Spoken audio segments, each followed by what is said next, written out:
जय हिंद दोस्तों, मैं सुरेश सर जियो इंस्टीट्यूट कानपुर से।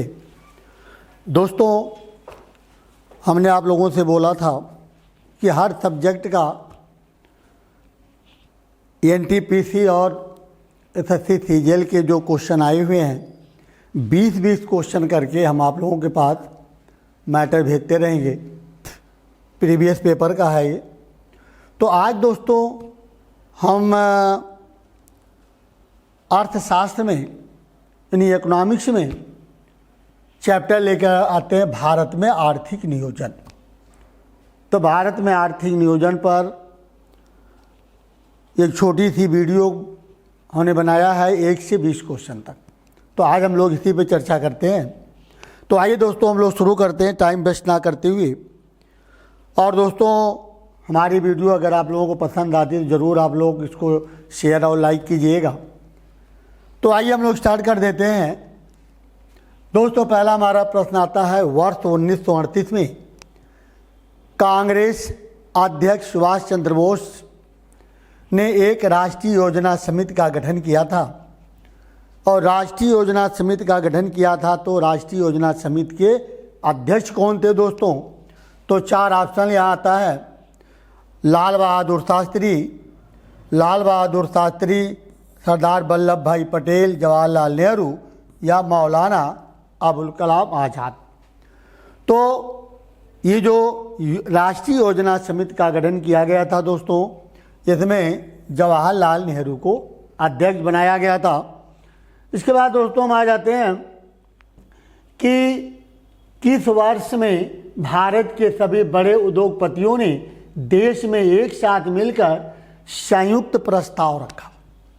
तो एक साथ मिलकर के संयुक्त प्रस्ताव पेश किया था। और दोस्तों एक चीज़ और बता दें, संयुक्त प्रस्ताव जो है इसे किस नाम से जाना जाता है? बॉम्बे प्लान। तो बॉम्बे प्लान के नाम से जाना जाता है। बॉम्बे प्लान के नाम से जाना जाता है। अगर इसका उद्देश्य पूछा जाए तो भारत में मुक्त बाजार अर्थव्यवस्था को बढ़ावा देना। तो भारत में मुक्त बाजार अर्थव्यवस्था को बढ़ावा देना इन संयुक्त प्रस्ताव या बॉम्बे प्लान का उद्देश्य था। और ये दोस्तों लाया कब गया? तो 1944 में लाया गया था। ठीक। इसके बाद दोस्तों हम आ जाते हैं, स्वतंत्र भारत में योजना बनाने का विचार कहाँ से लिया गया था?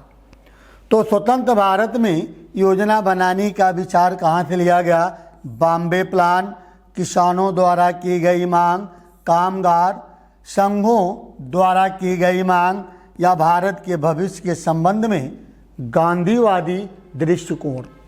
तो दोस्तों यहाँ हमारा आंसर जाएगा बॉम्बे प्लान, क्योंकि बॉम्बे प्लान लाया कब गया था? 1944 में। तो बॉम्बे प्लान द्वारा भारत में योजना बनाने का विचार लिया गया है। दूसरा दोस्तों हमारा अगला क्वेश्चन आ जाता है भाई,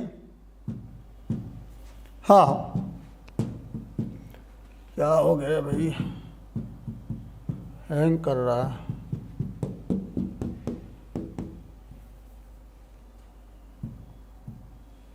तो चलिए इसके बाद हम आते हैं चौथे क्वेश्चन पर, निम्नलिखित में से कौन भारतीय आर्थिक नियोजन के जनक थे? तो भारत में भारतीय आर्थिक नियोजन का जनक किसे कहा जाता है दोस्तों?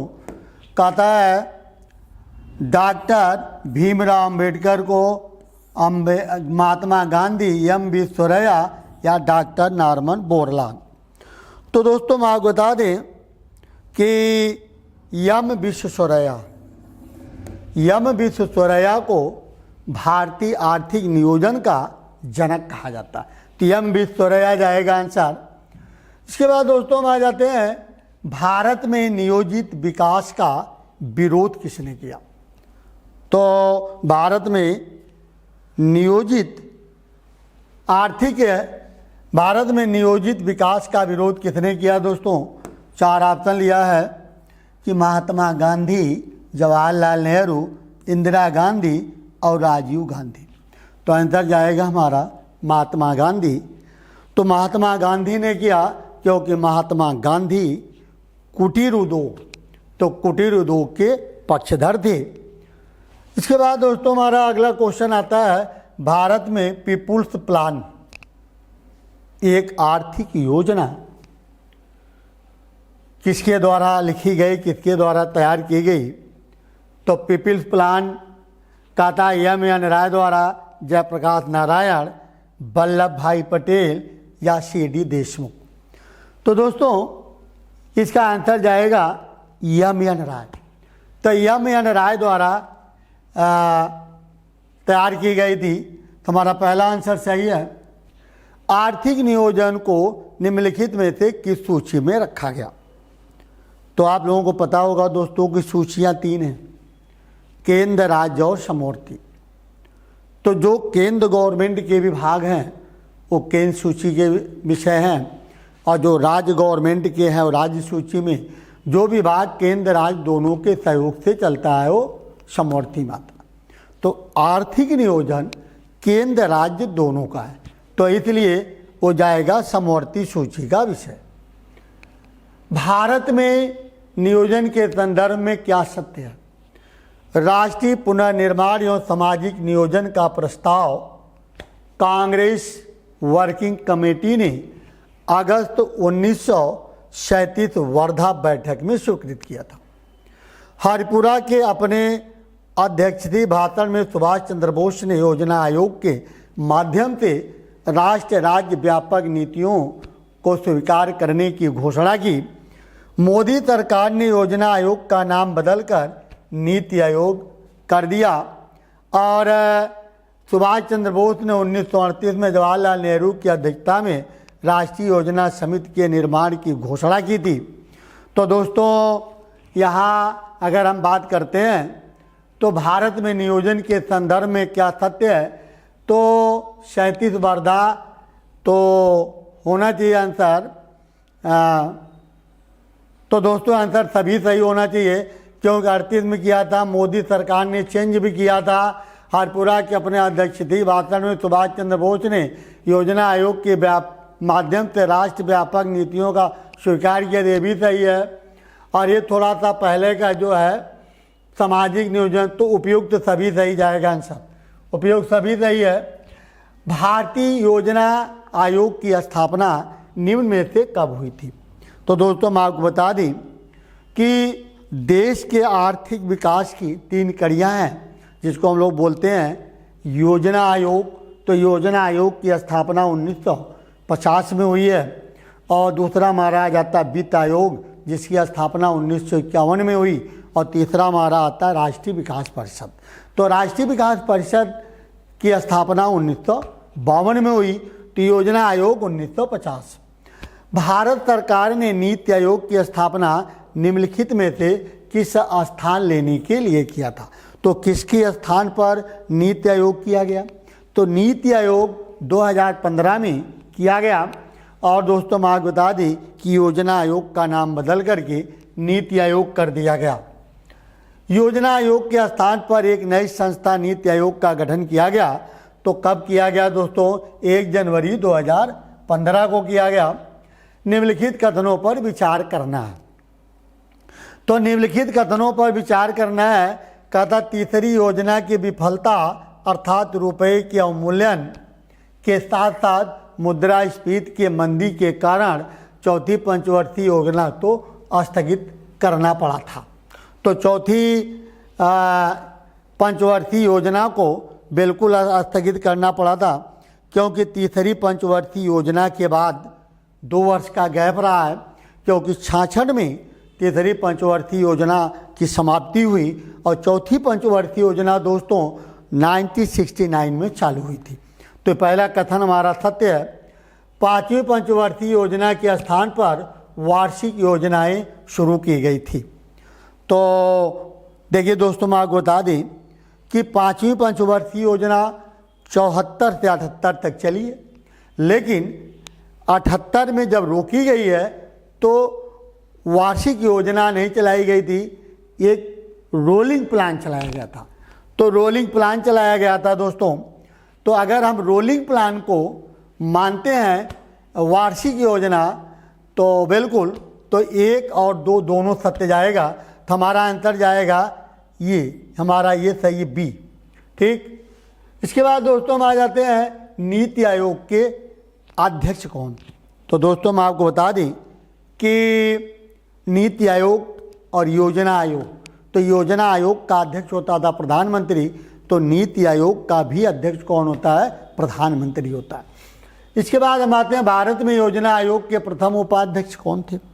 तो वित्त आयोग के प्रथम अध्यक्ष थे केसी नियोगी, और जो वित्त आयोग का अध्यक्ष होता है वही योजना आयोग का उस समय उपाध्यक्ष था। तो योजना आयोग के प्रथम उपाध्यक्ष दोस्तों कौन हुए, तो केसी नियोगी। तो केसी नियोगी योजना आयोग के प्रथम उपाध्यक्ष हुए। नीति आयोग द्वारा तैयार किए गए एसडीजी इंडिया इंडेक्स में प्रत्येक राज्य के लिए 775 डीडीजी शामिल है। निम्नलिखित में से किसे इस सूचकांक में शामिल नहीं किया गया है। तो कहता शून्य भुखमरी, बेरोजगारी में कमी, जल के नीचे जीवन या उत्तरदायित्वपूर्ण संभोग। तो बेरोजगारी को शामिल नहीं किया गया था इसमें, तो बेरोजगारी में कमी। इसके बाद दोस्तों हम आते हैं सरकारी एजेंसी एनडीसी का पूरा नाम क्या है। तो सरकारी एजेंसी एनडीसी का दोस्तों पूरा नाम क्या है, तो एनडीसी का पूरा नाम जाएगा हाँ भाई, तो एनडीसी का पूरा नाम होगा हाँ, कहता है दोस्तों NDC national defence council, national development council, national district council या नेशनल डेवलपमेंट सेंटर। तो दोस्तों इसका आंसर जाएगा नेशनल डेवलपमेंट सेंटर। तो दोस्तों इसकी स्थापना कब हुई है, 1952। तो 1952 में इसकी स्थापना हुई। इसके बाद दोस्तों हम आ जाते हैं भारत में राष्ट्रीय विकास परिषद का गठन कब किया गया।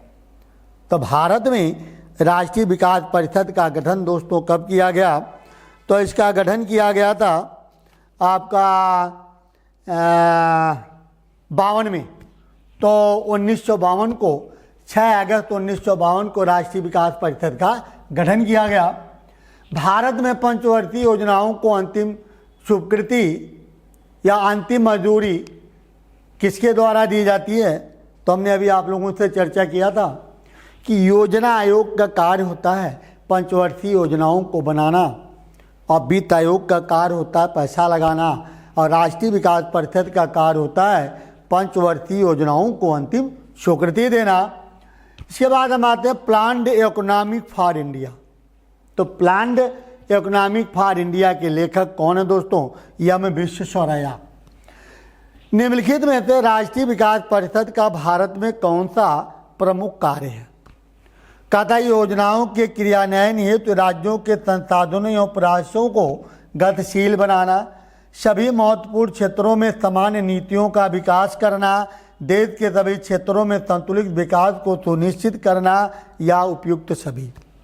तो दोस्तों यह आंसर उपयुक्त सभी जा सकता है, तो यहाँ आंसर सभी जाएगा।